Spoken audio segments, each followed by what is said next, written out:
இந்த உலகத்துல மறுபடியும் உங்களுக்கு ஒரு தாயை வாங்க இயலாது. நீங்க எதையும் வாங்கலாம், ஒரு தாய் அவங்கள விலை கொடுத்து வாங்க இயலாது. எங்க ஏரியாவுல ஒரு முதியோர் இல்லத்துக்கு போன அந்த அம்மா கிறிஸ்டியன். அந்த அம்மாட்ட கேட்கிறேன், எங்கம்மா உங்க பிள்ளைகள்? அவங்க சொல்றாங்க ஆஸ்திரேலியாவுல. அவங்க பிள்ளைய சொல்லல, என் பேரன் பேத்தி எல்லாம் ஆஸ்திரேலியாவுல தம்பி. சந்தோஷமா பேசுறாங்கன்னு நினைச்சேன். கொஞ்ச நேரம் பேசினா அந்த அம்மா ஒரு வார்த்தை சொன்னாங்க. அவங்க கேட்கறாங்க, தம்பி எனக்கு ஒரு உதவி செய்வீங்களா? ரொம்ப வயசு, கண்ணை பொத்த போற டைம் அவங்க. நான் கேட்டேன், என்னம்மா செய்யணும்?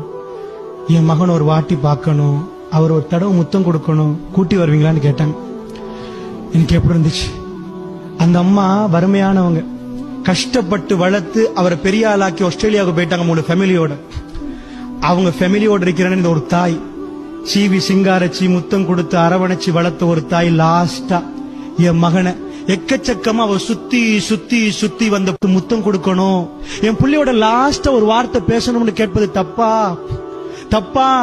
அதை கொடுக்காத மிருகமான அக்கவுண்டன்ட்ஸ், இன்ஜினியர்ஸ், இந்த உலக படிப்பு அவர்களை வைத்த வேடம்.